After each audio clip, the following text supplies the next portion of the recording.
Hey everyone, how you doing? Hello, all you happy people, or whatever it is I normally say. Happy Mother's Day, if it is appropriate for you. Uh, could be appropriate for you for other reasons, but happy Mother's Day. And we got a ton of stuff to talk about today. And hello to Ed. I see Ed is in early this time. Hopefully your connection's a little better this week. Mr. Nope, good to see you. All right, guys. A lot is going on this week. Surprisingly, because you didn't think there would be that much. I mean, but we've got stuff having to do with Daredevil and Punisher and the Batman and Man of Tomorrow. And yeah, we got lots to talk about. So we are going to jump right in. I wanted to give you guys, I don't have it here, so we're going to skip that. I was going to show you that my little collection I started last week and we talked about, I've got 5 cards already. So, yeah, we're going to definitely talk about the Batman. But what I want to talk about first is a movie that I have been waiting to see. And I've been waiting because I'm an idiot. Okay. It's a 2024 movie, and it went to Apple Plus or Apple whatever TV. And I've only ever watched Apple TV one weekend. And this was, I think, January of last year or something like that, when they had the free weekend and Ted Lasso was available, you know. So I took that whole weekend and watched all three seasons of Ted Lasso. And then I watched that movie with Ana de Armas and Chris Evans, and where she's a spy and he's a farmer or something. And he gets caught up in the whole thing. And Sebastian Stan and Anthony Mackie make cameos. I mean, it's a fun movie. But I didn't realize the movie, and I don't even know if it was on at this point, but a movie I've been really wanting to see, AJ, is The Ministry of Ungentlemanly Warfare.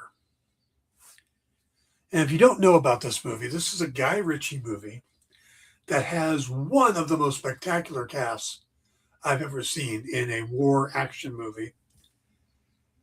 And it's based on a true story. So if you've seen it, terrific. If you haven't, basically this is a secret mission that took place just during or in the early stages of World War II before the Americans got involved. One of the reasons that kept the Americans out of the war in Europe was getting everything over to Europe, and the U-boats were a big problem. And this was a secret mission to basically paralyze the U-boat missions, having to do with the ship that supplies the U-boats. And, and it was put together basically, it's the first ever wet works team. These were the first guys to ever do black ops. There was none. It was considered ungentlemanly, and this was a point where many in England were still considering surrendering. Like I said, America was not into the fight yet. So Winston Churchill tapped, what was his name? Brigadier Gubbins and his assistant, a guy named Ian Fleming. Yes, that Ian Fleming, the guy who would go on to create James Bond and write James Bond books. Well, they were tapped to put together a team that could quietly go into off the coast of Spain, in a port in Spain, and destroy this ship, the Duchess something or other, that supplied all the U-boats. If they could take that out, it would hurt the U-boats and make it where the Americans could get, into the war. Well, that's what it is. But the team they put together of actors. You've got Henry Cavill as Guy March Phillips, and that's who um, Ian Fleming basically based James Bond on. There's Alan Ritchson, Reacher himself, as Anders Lassen, a big Swedish guy who, well, was known as the Swedish Hammer. Alex Pettifor from I'm Number Four and a few other movies. Isa Gonzalez, who was in Bloodshot and a bunch of other stuff. Babs Olusanmoken, that's a tough name, but he's currently the ship's doctor on Star Trek: Strange New Worlds. Carrie Ells, yeah, Wesley from Princess Bride. Henry Golding, who played Snake Eyes in the new James Bond stuff. Not James Bond, G.I. Joe stuff. Hero Fiennes Tiffin, who up until a few weeks ago, I didn't know who this guy was. He's Ray Fiennes' son, Joseph Fiennes' nephew, and he plays young Sherlock in that new series. So, I mean, it just goes on and on and on. This is an amazing cast for an action film. And I thought, okay, I want to see this movie, but I don't want to pay for Apple. So I'll wait until it pops up on another thing. And over the weekend, I'm looking, I've got a Fire Stick on Amazon Prime. And I was trying to think, where is the Red Sonja movie that came out recently? Where is that showing? Because it should be showing somewhere. So there's a search thing that I've never used on Prime, on the Fire Stick. So I searched that and it came up and it said it's free on Tubi. I went, well, hell, Red Sonja is free on Tubi. So I've got that on my schedule to download Tubi, which is a free app and a free streaming service. But Lisa wasn't in the mindset to watch that this weekend. So a little later on, I'm thinking, I wonder if Ministry of Ungentlemanly Warfare showed up. So I put that in. And yeah, it's still on Apple, or I could rent it on Prime, or it was free on the Roku channel. I went, what? So I pressed watch on Roku, and Roku just went, here you go. Yes, you got to watch it with commercials. That aside, it took seconds for Roku to download and just started playing the movie. And we watched the movie. And this was the discussion with Lisa to see if she wanted to watch the movie. It's a humorous spy action thriller with Henry Cavill and Alan Ritchson. She went, why aren't you started it already? Like, oh, she was like, yeah, just start it. Just start it. Like, oh, okay. So it was a lot of fun. It's not a brilliant movie. It's not, but there's some tension. And like I said, the characters are fun. Everybody gets their time to shine. So yeah, I think most people just don't know that you can basically watch it for free on Roku. I recommend it. It's 2 hours and like 8 minutes. And I say, go for it. Hey, give me 1 second.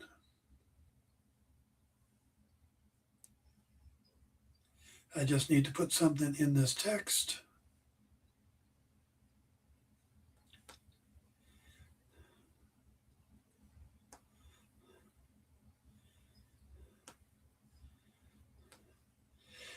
My ex-wife is moving out of state. She is selling her condo and taking off on Friday.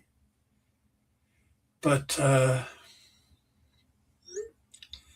her last day in her condo is Wednesday, so she's going to stay here Wednesday and Thursday and needed my address.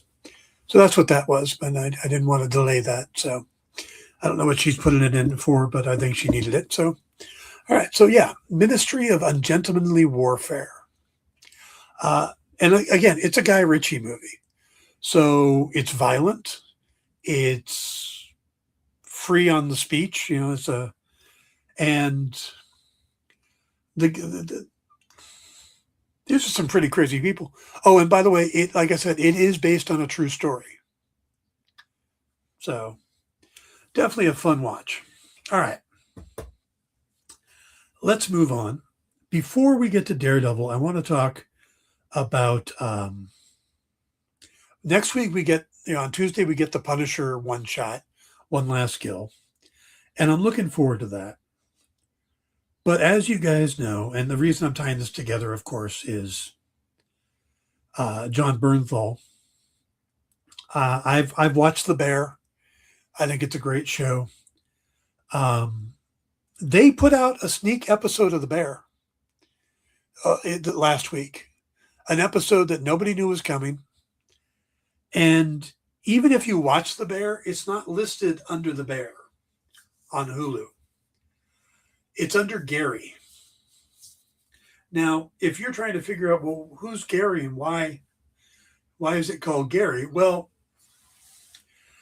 it is a story about Mikey and Richie. So if you watch The Bear, you know who they are. On a trip to Gary, Indiana. So that's where the name Gary comes from. It's a little less than 1 hour special. It's John Bernthal and Eben Moss-Bachrach, which, again, I love the fact that these guys are working together because they were in the original Punisher season 1. Eben Moss-Bachrach was Microchip, and the two of them worked together. They've recently been doing a stage production of, was it Dog Day Afternoon? I think that's it. And of course, they're together on The Bear, where John Bernthal plays the brother who committed suicide, and Richie and Eben plays Richie, the cousin of the main character of The Bear.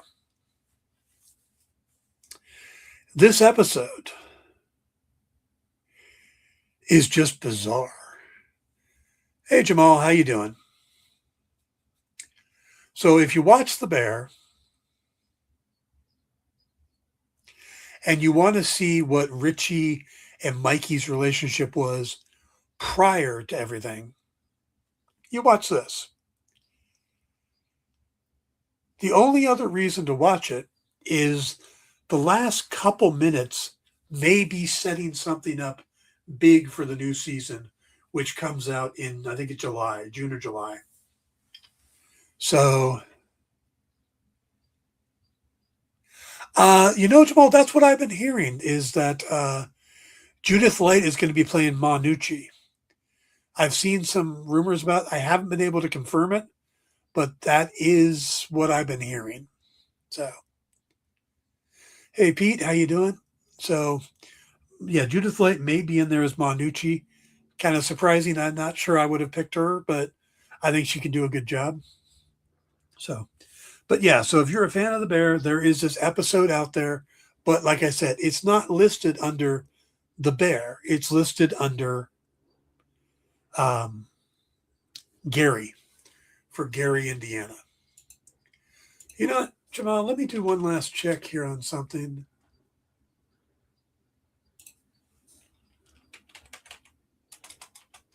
If I could type.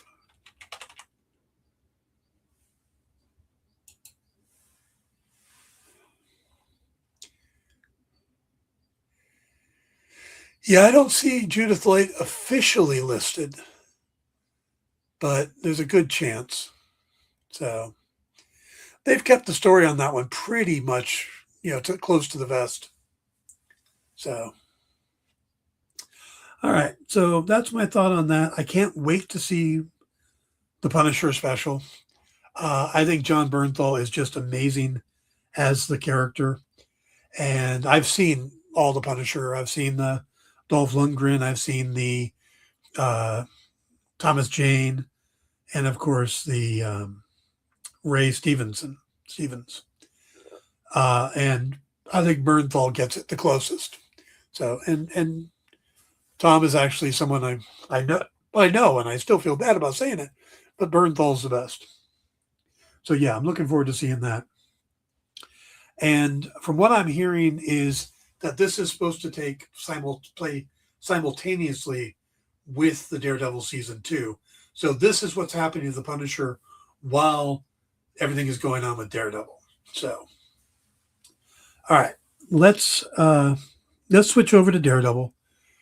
Has anybody not seen the season finale that plans to see it? I mean, the show's been out. It's been out. The episode's been out for what 5 6 days now, and I don't know why it's not getting the ratings. You know, I don't know where the fans are for this because the episodes this season has been fantastic. All right, Mr. Nope's a couple weekends behind on Daredevil, and Jay hasn't started to chat. Okay. Um, I will tip my hat for those of you muting when I'm done with spoilers. How's that?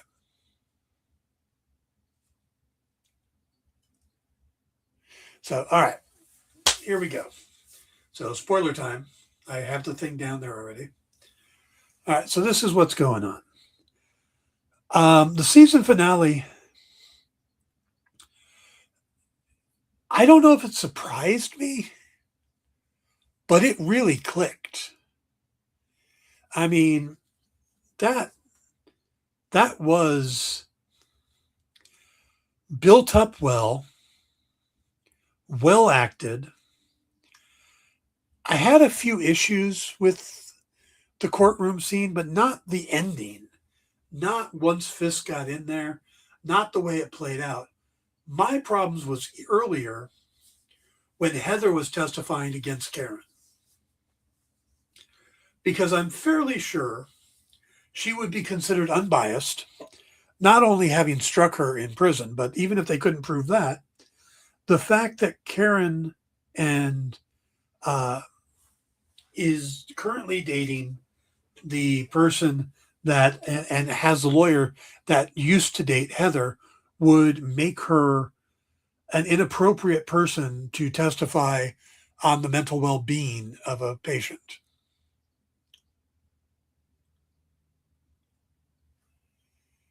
So, yeah, that should have kept her from testifying, even in this weird tribunal court. I mean, they get away with a lot by saying, well, this wasn't like a regular court. But at the same time, it should have at least been brought up. Yeah, they could have said, no, no, no, she's fine. We overruled or whatever. But it should have been brought up to try to throw out Heather's testimony. That said, that's my one complaint. Um, the things I loved about it, Bullseye.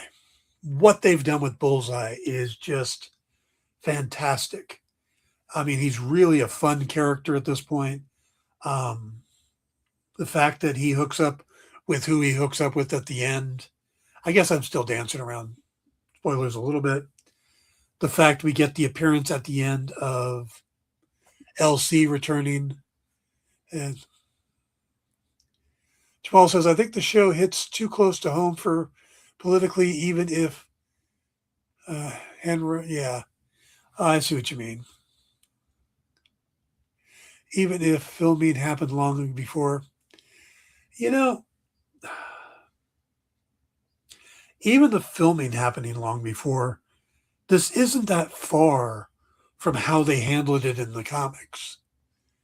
You know, um,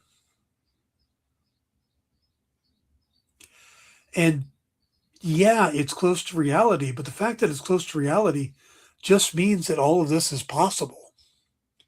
You know, yeah, a guy with convictions and stuff could take a high office, if the people get behind him. Um, I think in a lot of ways, if the real world wasn't happening the way it was, I think this would be a little unbelievable. But the fact is that turn on the news and you're seeing it. It's almost the same. So, I tapped my hat. I hope, nope, spoilers aren't done yet. Nope, don't come back. So, all right, so let's get to the ending of it where you get your A Few Good Men thing. Jamal says, I had a problem with the BB takeover, although it might not have been a real airwaves takeover. It happened over the net. Well, I mean, with the way it basically works, if you have enough followers and you put something out there, they're going to share it and stuff that it can go viral pretty quickly in a situation like that. Is it realistic? No. I think still it would be not as easy to do, but there's some things you got to suspend disbelief on, So, but yeah, so we get our Few Good Men moment with him pushing for an answer and Fisk going, I will answer. Um, and I thought it was a perfect answer from him because it's that arrogance that was his downfall. You know, you don't need or you don't get to know because it's above your pay grade, little man. Um, that arrogance is his downfall. You know, he thinks that what he knows about Matt is enough to keep Matt in check. And it turns out it's not. He's not able to prevent Matt from going after him because he doesn't hold all the cards. At that point, Matt is willing to sacrifice himself to take out Fisk. And if anything, he's putting himself in a worse place just to take Fisk off the board. Which is pretty amazing. I mean, they couldn't just have done another fist fight. They had done one like an episode or two before that. We've had showdowns, physical showdowns between Fisk and Daredevil at the end of season 3, at the end of season 1. It had to be something else for it really to drive home. And with Matt being a lawyer, this really was, I think, the best way to end the show. And I think they did that. I think they really made it work. And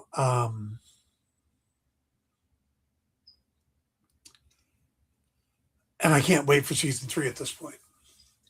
I mean, but I also love the fact that they addressed so many other pieces of the puzzle.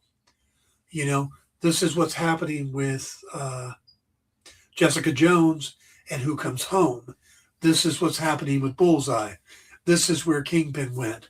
This is where Matt went.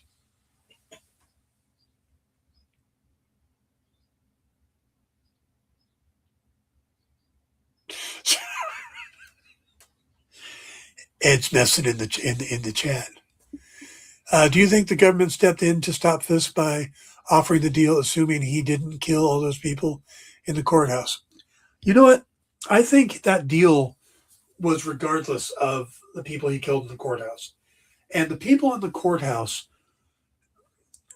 okay, you can't look at this in this case in black and white, that Fisk is the bad guy, that Kingpin's the bad guy, and Daredevil's the good guy. Because at that point, Fisk could argue that he was in fear for his life. You had a mob now inside the building. So, and they were charging at him. Yes, he opened the door and went out there. But he could say that, I knew they were going to, I should do his voice. I knew they were going to break down the door. So I went out and fought my way out.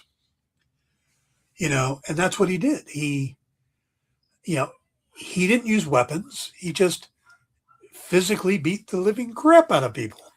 And that's, I'm not tipping my hat again. Sorry, guys. I'm going to have to come up with a different thing. Um, but, yes, he was violent and just over the top. And how hard I laughed when they opened the door and he went, boo. I'm like, boo? Really? Boo? But, and just to see him violent as he was and the things he did, I don't, he could argue that was all in self defense. But why did the attorney general and why did they offer that deal? Because we would like to think that it's so clear that he's evil that everybody would turn against him, but it's not the case. He still has his followers. He still has the people that believe in him. And in doing so, if you put him on trial, you create a division when what you want to do is heal the city as quickly as possible. This is the same thing that happened with Richard Nixon. When Richard Nixon stepped down and Gerald Ford took over, he pardoned Richard Nixon. Not because there was some big grand design to, Nixon steps down and he'll pardon him. It's because you don't want the country to continue to focus on the things that Nixon did. You want to put those aside, move forward, and get back to building the country or making things better. With Fisk, it would have been a big trial.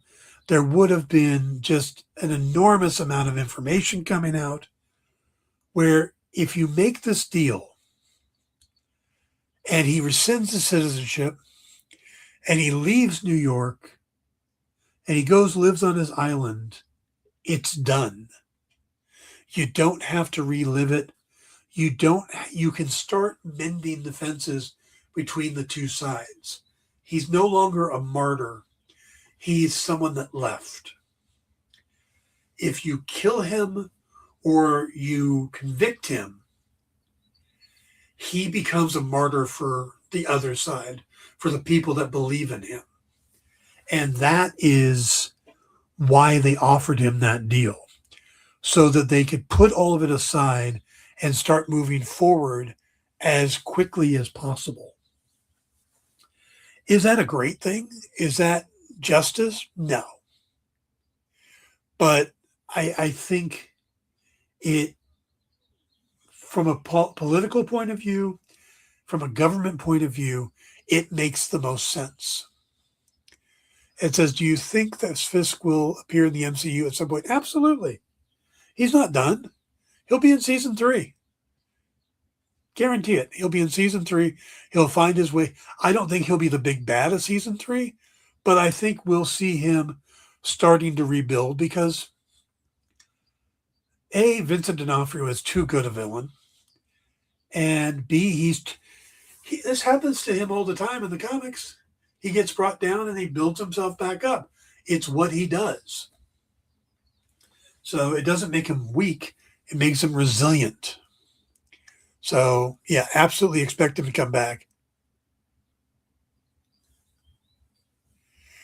I have not seen David Gerald's post.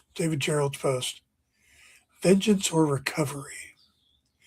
But it sounds like it's a similar thing. And, what you want to do, if you're a politician or if you're running a city, you want to put the bad stuff aside and move forward.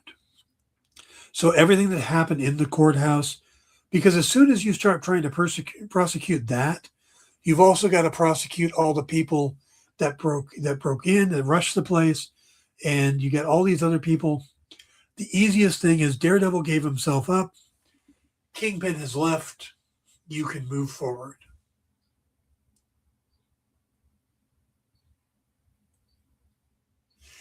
Yeah, D'Onofrio's a producer, and we've already seen set photos of him in season 3.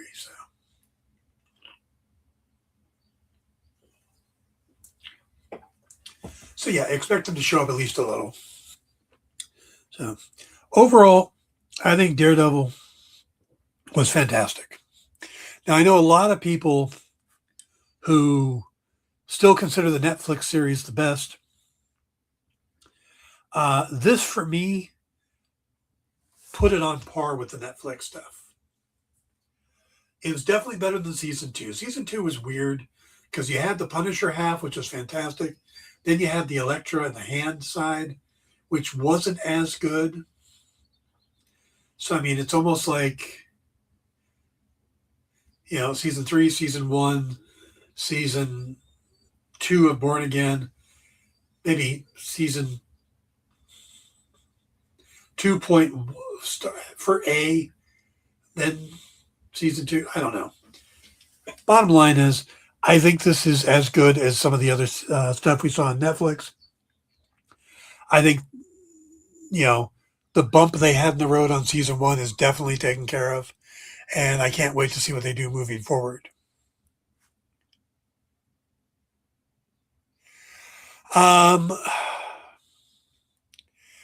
There is some kind of legality on where Fisk can show up film-wise. Something to do with Sony, because technically Kingpin started as a Spider-Man villain. So I don't know where he can show up. If he can show up in the TV shows for Marvel and the movies for them, I mean, it's kind of confusing. But at this point, I wouldn't expect him to. It almost feels like they're going to try to go back to the thing where the movie characters are the movie characters and the TV characters are the TV characters. There's going to be some crossover, but I don't think it'll be as much as where they tried to take them and move them over. Like, Miss Marvel and Spectrum, or whatever you want to call her, from WandaVision, moving into the Marvels show, which did not work that well, even though I like that movie better than most people. Definitely better than season 1 of Born Again. Season 1 of Born Again was a mess. They started going one direction and hit the brakes, brought in a new creative team, but they didn't start over. They tried to salvage what they had, which financially makes sense, and then went in this new direction. And in doing so, it set up everything we've got now. So from that point of view, that's great. It gave us that first episode with the death of Foggy, but at the same time, I loved the bank heist episode, and that was from the previous group. I mean, Charlie Cox said he didn't like it when they filmed it. He didn't think it worked. But when you watch the bank heist, it's like, it's a fun episode, So we may be hitting too hard on the team that did the first set, but, Hey, man, how you doing? That's my buddy Jason. So Jason is the cover artist for my books, for the Fog books. So, all right. So we've talked Daredevil. So if you were not watching for spoilers, then you're good. Let's turn the spoiler banner off. There we go. We can get our people back. So, making it go. Cool. All right. So let's talk the other stuff that happened this week outside of Daredevil. And that is Matt Reeves posted 2 of the most inane, just simple pictures of the Batmobile driving in the snow. And it wasn't even a heavy snow. It was just falling snow. And of course, people went insane. And why did they go insane? Because it means the Batman Part 2, after all of this time, is moving into production. Now, these were just screen tests to see how it would look. But still, that means production is happening. We'll probably, by the end of the month, they'll probably be in full production. It's the first time we've had both a Batman and Superman movie coming out in the same year next year. It shows that they're on time to still make that schedule. And yeah, that's just awesome, you know? And I think a lot of people are excited because it happened the same thing when he posted the cover of the script, because people love the Batman movie. Now, there are some people that didn't like it, but the people that did absolutely love it and have been waiting for a sequel, like my friend Ed in the chats, like me, okay?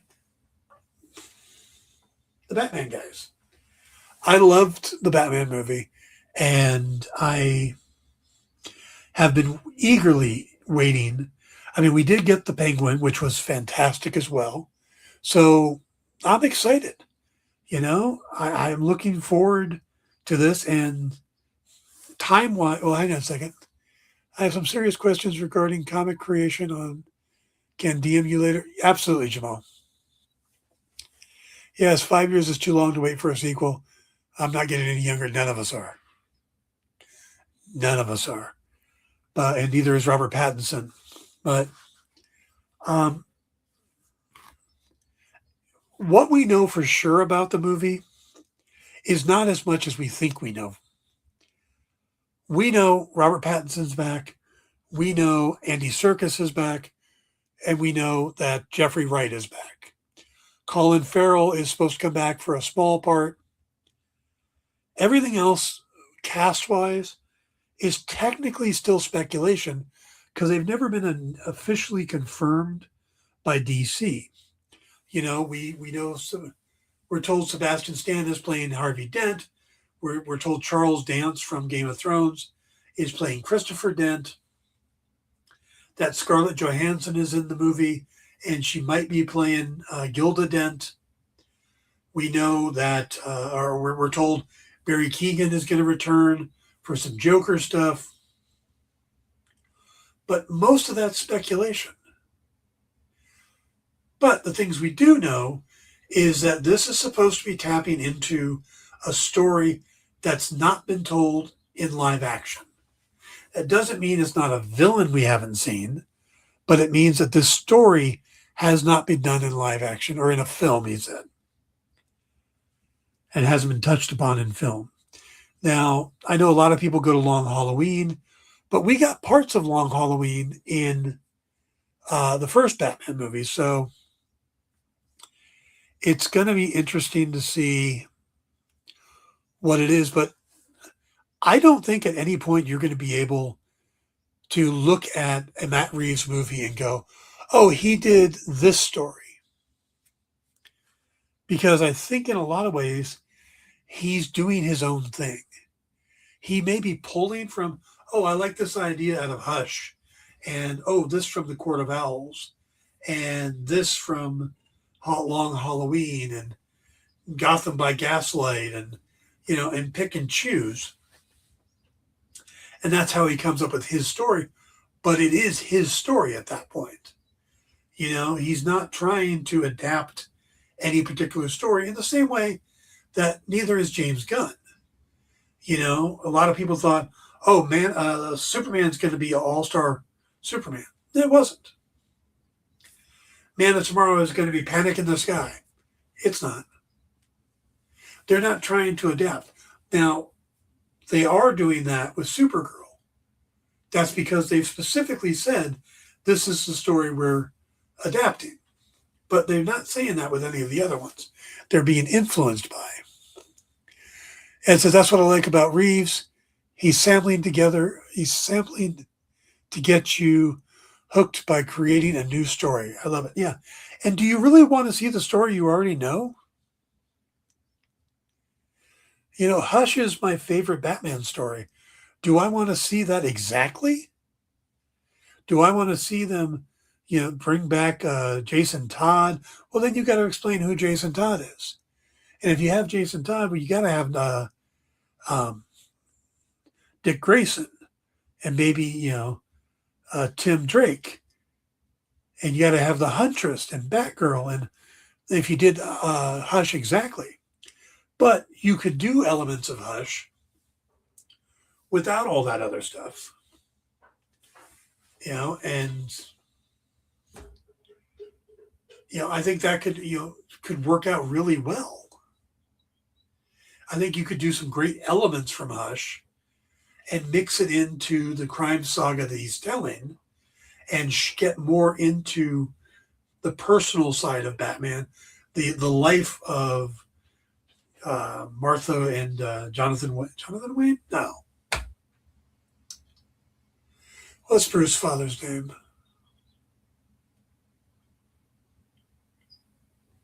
Thomas. So, that's what I'm thinking is you're going to get a medley of the hits. And I think that's good. Jamal says Panic in the Sky, the 1950 version is really good. Okay. And it says, no, I don't. That's why I don't get why people say that's not like the comic. Why would you want to know everything about the movie before you see it? Our friend Kyle from The Experience, he's the other end of that spectrum. If you call it Civil War, then he wants to see the Civil War comic. If you're using the name of a comic series or a comic story arc, then he wants to see that arc. I don't agree, but that's him. But yeah, so what we're learning is that the Batman is in production or about to go into production. That they're getting things going. Man of Tomorrow is already in production, so we're going to get a Superman and Batman movie in the same year, even though they're not in the same universe.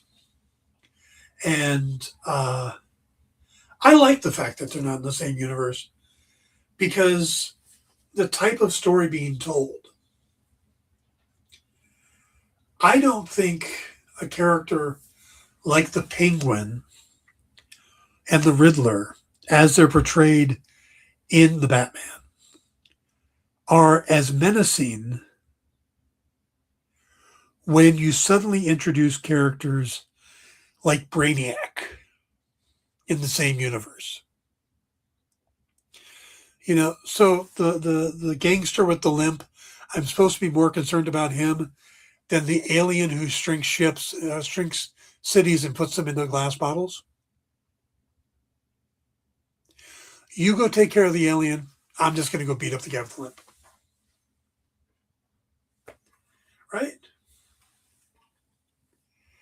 And says I can love both the comic and the movie versions.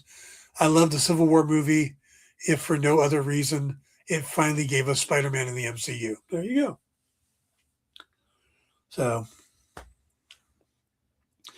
yeah, and Black Panther. It gave us Black Panther in the MCU as well. So that's what's going on with the Batman. No, still nothing solidified on the casting.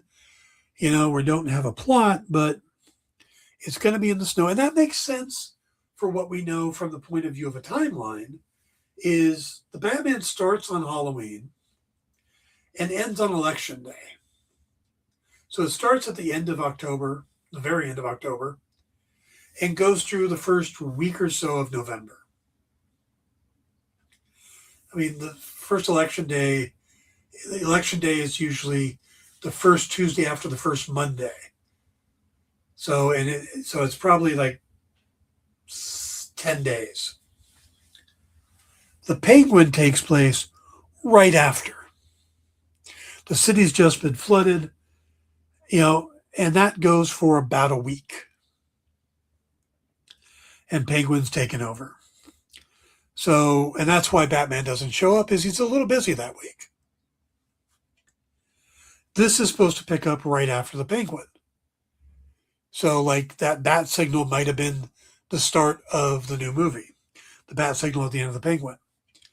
So, it being late November into December, the snow and stuff like that, all makes perfect sense. So, time wise, we know we're going towards Christmas.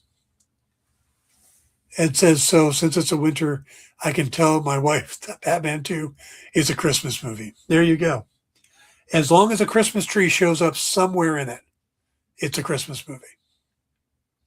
So, all right, let's move over to Man of Tomorrow. And then I've got something I want to say to wrap it up. Man of Tomorrow, we've been getting a lot of weird casting announcements on that too. Two different women are supposed to have been cast. One might be Maxima. The other one might be Wonder Woman. But again, all of this is, it's being reported by the major websites like Deadline and Variety, but it's not been confirmed. None of it has. So officially, we don't know if Eva or Adria are playing either of those characters. Now, the one casting we got that I think is probably confirmed through like a wink and a nod is Matthew Lillard, who just played Mr. Charles in Daredevil. He's Scooby-Doo from he's Shaggy from the Scooby-Doo movies. He was in the Scream movies and Five Nights at Freddy's. He was in the second season of Alex Cross. The guy's getting a lot of work, especially since after taking a lot of grief from Quentin Tarantino for no reason. If you guys don't know about that, look it up. Tarantino one day just went off on a group of actors, including Paul Dano, Matthew Lillard, and I don't remember who the third person was. Oh, Owen Wilson. He went off talking about how these guys can't act and stuff. And I'm sure the three of them were sitting there going,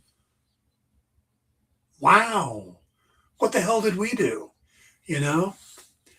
And people came out and defended all of them, especially Lillard. And now suddenly he's showing up everywhere, which is great. I think he's a great actor. He's a lot of fun. And he and James Gunn are good friends because of the Scooby-Doo movies. And he's been pretty vocal, Lillard, about originally wanting to join the MCU when Gunn was doing Guardians. And now that Gunn's over with DC, he wants to join the DCU. Now he's joined the MCU as Mr. Charles, and he's now the guy, with one of the most deadliest assassins on his payroll. But you look over at DC, and as soon as he was cast, people went crazy because there's a story from a few years ago that James Gunn wanted to do a Plastic Man movie with Matthew Lillard as Plastic Man. So as soon as it came out that, Variety and then reported that Matthew Lillard was now joining Man of Tomorrow, people went, oh my God, he's playing Plastic Man. It's like, why would you think that? He's a little older now. I think he'd be a little too old to play Plastic Man. Nope, he's playing Plastic Man. Both GL's cast and Miss Tessmacher, I don't know where they go with her character. Miss Tessmacher, I think we're going to continue the relationship with Jimmy Olsen. That should be interesting. I don't know if she'll have a big role. It's like, most of the people at Daily Planet didn't have a big role. This is going to be a Lex Luthor and Superman movie. They will have the most screen time, with Lois Lane and Brainiac probably right behind them. So who Matthew Lillard could be playing? The other speculation I've seen has been all over the place. Somebody suggested he might be playing Jim Gordon, Commissioner Gordon. It's like, no, I don't think they're going to introduce one of the major Batman supporting characters in Man of Tomorrow. I don't see it. So, you go down the list. Now, with that in mind, he could be playing Dan Turpin. the equivalent police detective in Metropolis. Now, do I think he's Turpin? Probably not. Turpin has always been kind of an analog for Jack Kirby, a little thicker, a little, you know, shorter, flat top type hair. Um, Michael Chiklis could play the character with, if they give him a wig, maybe.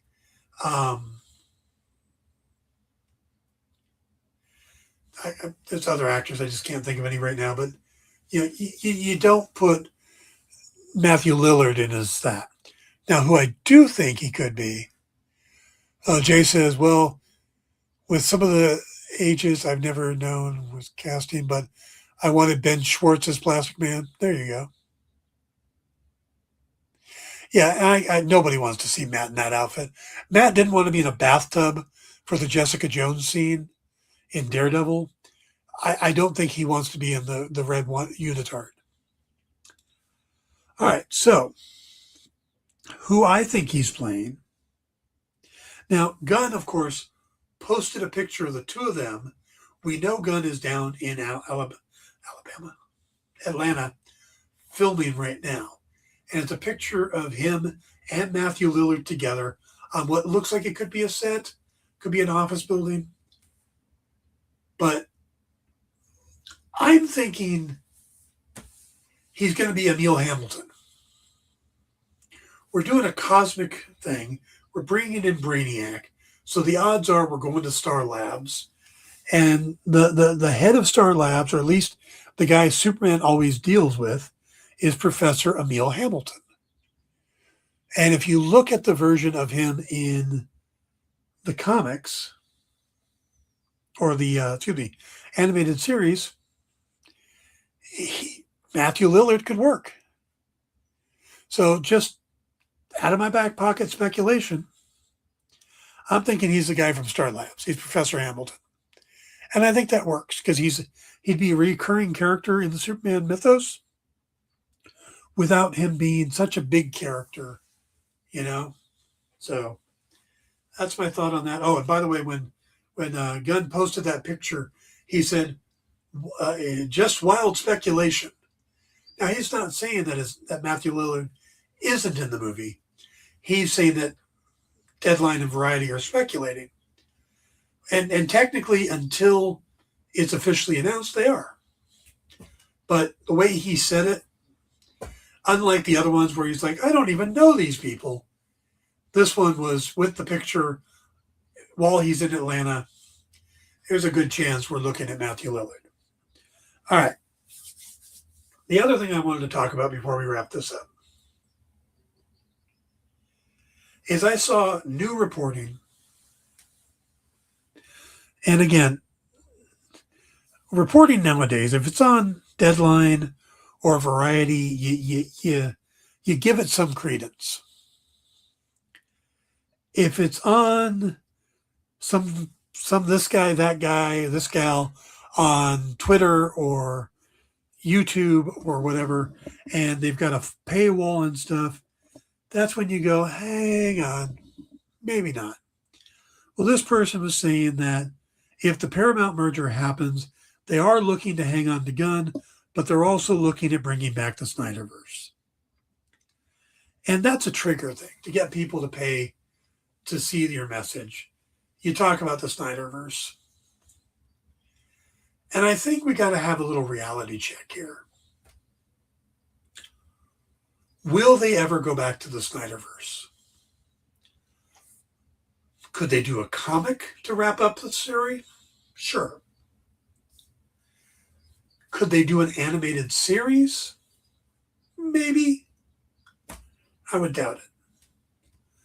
Will they ever go back to live action? No.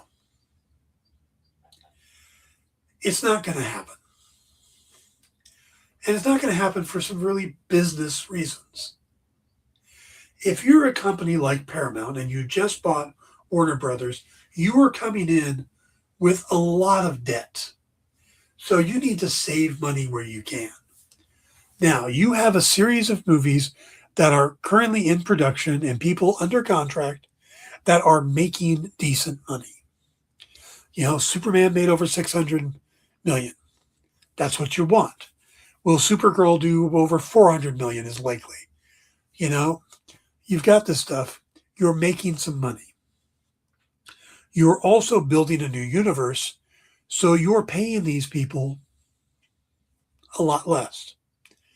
David Cornsweet made $750,000 for Superman. Now, when Henry Cavill first did Man of Steel, he made $300,000. But his later Superman stuff, he was getting 14 to 20 million per film. Now, if you wanted to bring back Henry Cavill as Superman and stop what you're doing with David Cornsweet, you would have to break the contract with David Cornsweet, which would have some financial penalties. And then you would have to pay Henry Cavill his going rate. And the guy is doing a ton of movies now. He's leading the Warhammer universe. He's got Highlander coming up. He's doing fine movie-wise.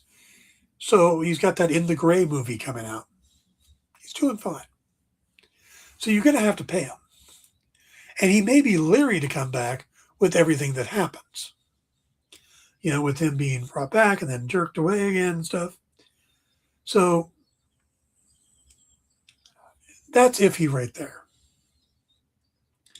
You'd have to, I don't think James Gunn will give up his universe to do the other universe.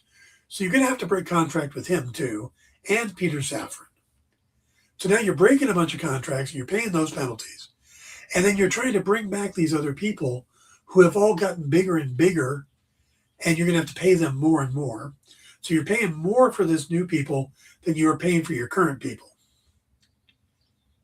And then, hey, Kat, and then you're going to end up putting out a movie that you don't have a ton of confidence in, because you look at how the DCEU ended, none of the movies did that well. Aquaman was $1 billion movie. Aquaman 2 did not do well. Like 400 million, I think. That's off the top of my head. Wonder Woman was $1 billion movie.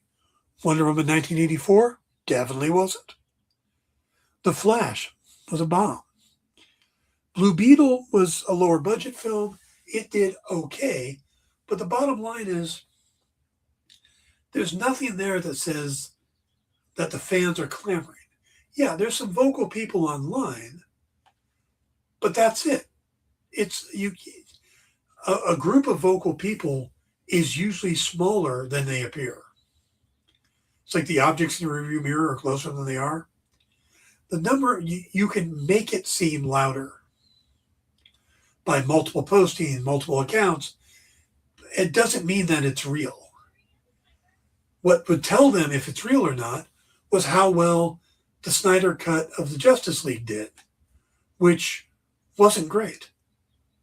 It didn't have people flocking to sign up for HBO for a week or a month and then canceling. The turnout wasn't there. It doesn't make financial sense for Paramount, who's already going to be in a lot of debt, to take on a bunch of financial penalties to kill what's already happening, and then to overpay the people that used to do the stuff. And that's, again, if you can get them. Henry Cavill, iffy. Ben Affleck, no way in hell he's coming back. Gal Gadot might, but, no one's calling in Ezra Miller. Ray Fisher, can you get your Justice League back? And Jason Momoa, who's now playing the guy he always wanted to play, would he give that up to come back and play Aquaman? I think you've got to just let the Snyderverse go. It's not coming back. even if you wanted to, and I don't think as many people wanted to. For me, if you want to see how the new movie's really doing, you go on YouTube, and there's a bunch of people that watch movies and react as they watch. And these are people that are more regular moviegoers. They're not like me or Ed or Jay, who have years of comic history in our mind, and what Superman should be and what Batman should be, stuff like that. They're presented with, the movies they've seen. They've probably never picked up a comic. They are the general audience. And you watch how they react and what they're reacting to, you know. Um, Things that I've seen watching those, and I enjoy watching those because I enjoy seeing how people are reacting to the movie. When the thing comes up about the hypno glasses, now we laugh at that. I do.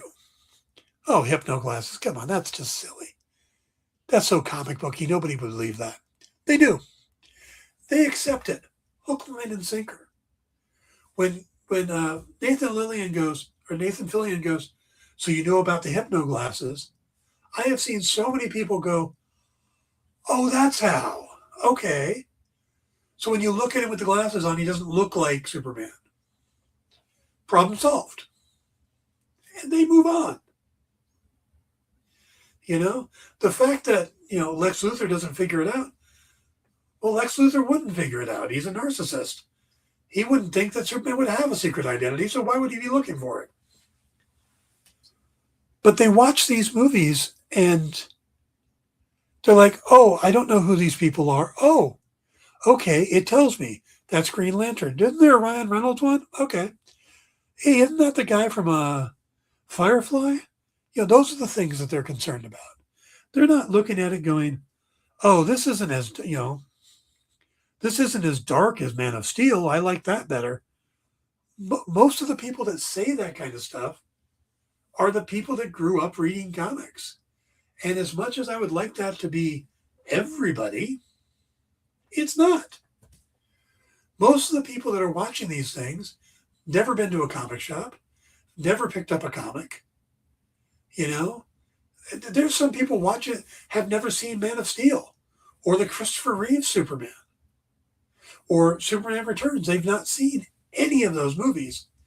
And they just know what they've, maybe they caught Smallville, or maybe they saw Lois and Clark, or what they've heard about Superman, and they turn it on and they watch and they see a Superman that's relatable. That's another thing I hear a lot. Well, I thought Superman was kind of boring because he was all powerful, but I started watching this and he gets his ass kicked, and he loves his dog, and it's not even his dog. And, he's got these emotions on his sleeve, and he's just this wholesome guy. And people start relating to that. And the fact that he's, this symbol of hope. So the people who are watching this movie aren't looking at it going, oh, this isn't the Superman I want. Because most of them don't know what Superman is supposed to be. And they watch it and they go, oh, I like this guy. Just like the ones who watched Man of Steel for the first time, they watched Superman and went, oh, okay, that's Superman. Because they don't have anything to compare it to. So the idea that there's this cry to go back to the Snyderverse, it's just the online thing. I don't think it's real. And it doesn't make any financial sense. So let's just put it away. Just close the door. Say bye-bye, Zach. All right, let's run through the comments here real quick. Lots of people saying hi to Kat. Jay said comics or animated, but come on, people aren't going to age out everything. Yeah. They're not coming back.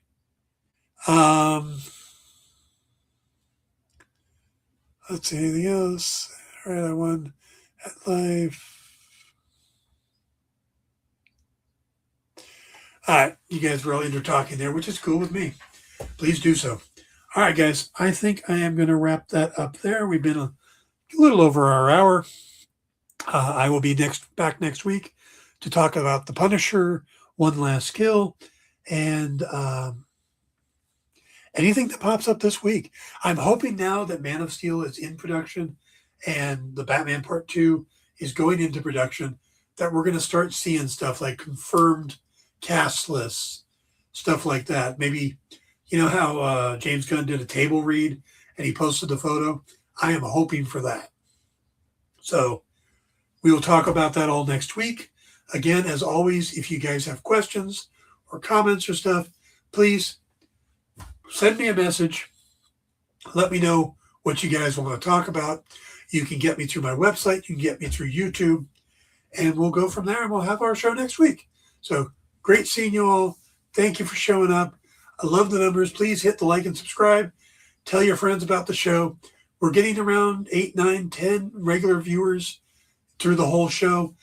See if we can get that up to 20. Let's see if everybody goes out and gets one person to join us, we'll double right there. So I'd appreciate that. And again, let me know what you want to talk about. Have a great week. And again, happy Mother's Day to everybody. Take care.